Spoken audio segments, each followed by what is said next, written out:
What's that? Do you want to clean the room? Clean the room. Oh, no, it's fine. It's good. Yeah, I got towels and everything. I'm good. Thank you. This day was probably the most painfully hungover I think I've ever been in my life.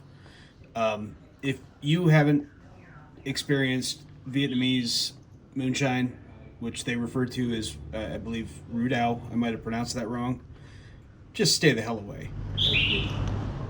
Just stay the hell away. It hurts bad. And honestly, I feel lucky that I still have my eyesight.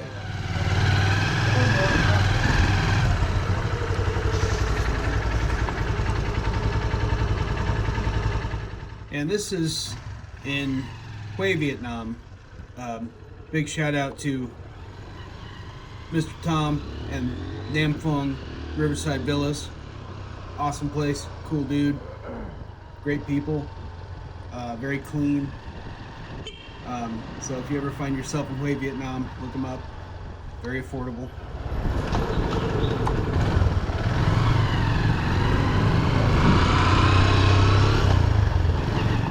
Yeah, and like I said about that hangover, normally after, going out, having fun, having some drinks, it might make sense to have some pho or, just some kind of hot, greasy kind of soup to kind of smooth things over.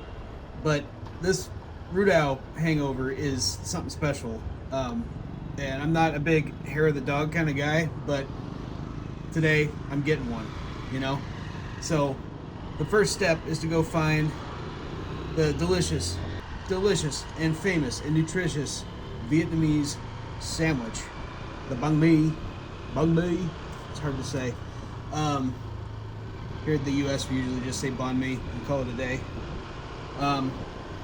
So I don't really know Hue that well, and I didn't really want to talk to anybody or bother anybody because my brain was literally splitting in half. So I just decided to get on the bike and basically set a GPS coordinate for the center of town and just kind of drive around until I found a decent looking roadside Banh Mi place, and they're pretty common. So you see them set up, and usually it's around 10 to 15,000 dong, so less than $1, and you get a really hearty sandwich. Something that you would pay. I'm probably gonna be dating this video, but in the U.S. that it's like $8 to $10 for a sandwich of this size and quality. So,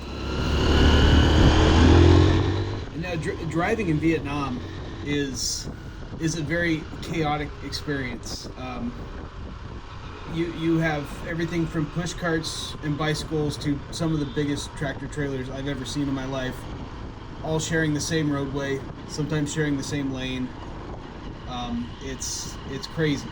But it has a certain kind of flow, and it does start to make sense once you kind of understand the rules. It changes from north to south, like the driving style changes from north to south. So you have, far northern Vietnam, it's very rural, pretty laid back, not a whole lot of traffic, mostly motorbikes, occasionally some, dump truck will come around the corner and scare the living shit out of you.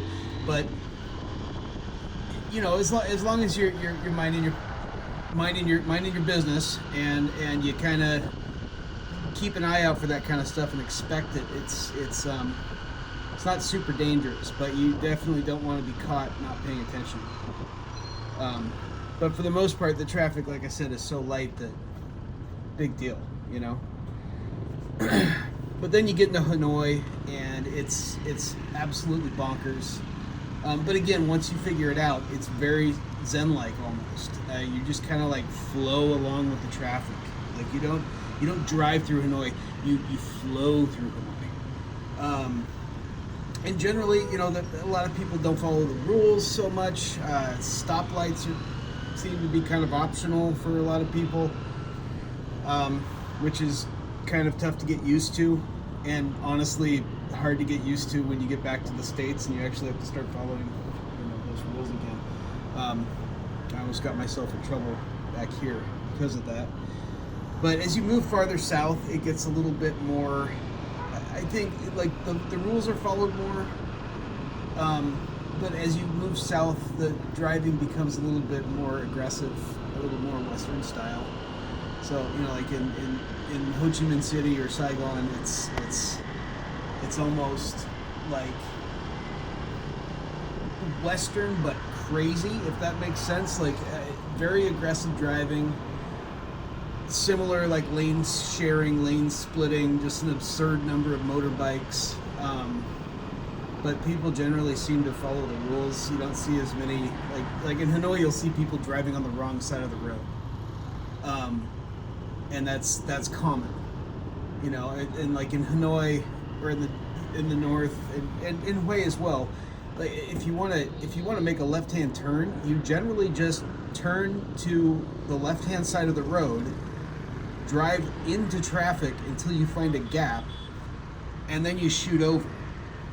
And you probably saw me do that, in the beginning of this video, when I first pulled out of the little neighborhood street onto the main street. But it's interesting. Hue is pretty laid back as far as driving around is concerned. So it is busy, but it's not anything like the South. It's pretty chill.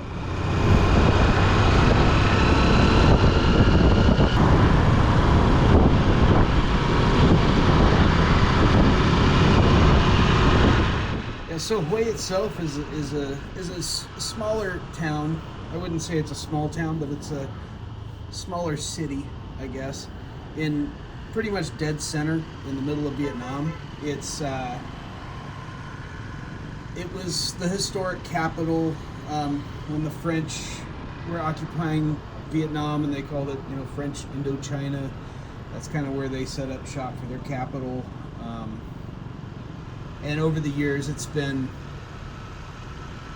the capital for various subjugators that came from other parts of the world.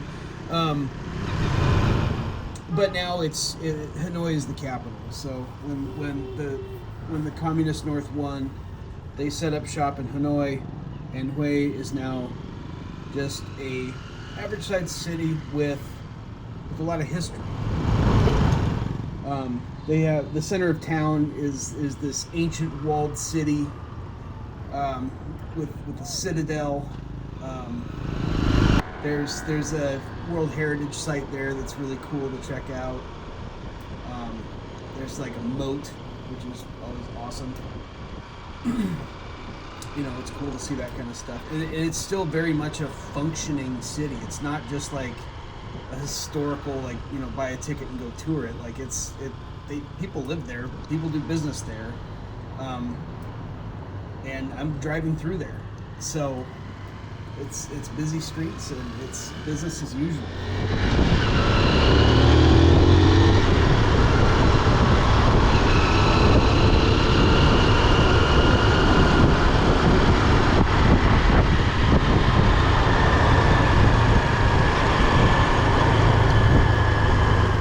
So Hue suffered quite a bit of damage during the Vietnam War, or as they call it here, the American War. And the Communist Party eventually was victorious, and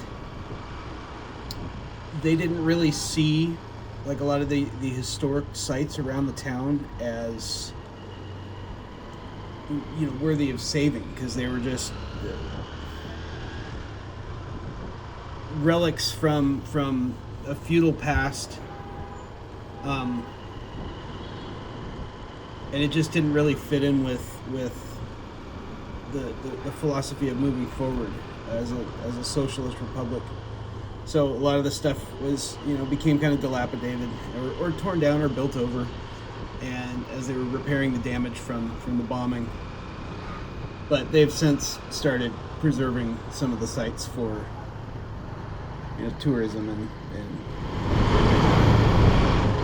historic research. Yeah, and here's my Banh Mi stand. So here you see me pulling a Yui and pulling up to this lady. Yeah, Banh Mi, like sandwich. So the literal translation of Banh Mi is bread, and it usually refers to the Vietnamese adaptation of the French baguette. It has a slightly thinner crust. It's not as the crust isn't like super tough like a baguette is. It's a much lighter bread, and actually makes for a pretty good sandwich. And the banh mi, of course, referring to the bread, is used, in several different preparations. Like they might one of the more popular dishes is the bo co, which is like a beef stew, and that's usually served with a banh mi, which in that case is just referring to the piece of bread. But in the case of the sandwiches, usually, colloquially, the sandwiches are referred to as banh mi, even though it just means bread. Anyway, too much detail. This particular banh mi that I'm eating is one of the best I've ever had. And if you've never had banh mi, you must be living under a rock, because it's literally all over the U.S. Usually it's you got some mayonnaise, some pate, whatever meat, maybe some egg. I mean, there's tons and tons of different variations of the sandwich. But it is amazing, and it is hearty, and it is loaded with all the good stuff that you need to power through the day, especially after a night of drinking Rudao. At this point, it's still pretty early in the day, and I've stopped at a couple restaurants and asked for a beer and was denied. I'm not sure if it's a rule around here or if people just think I'm a degenerate loser and they don't want to serve me beer, but I ended up having to drive to kind of the tourist center of town where the more Western bars are, and unfortunately they're quite a bit more expensive than a Vietnamese place, or the place that Vietnamese people go. But you got to do what you got to do when you're in this kind of rough shape.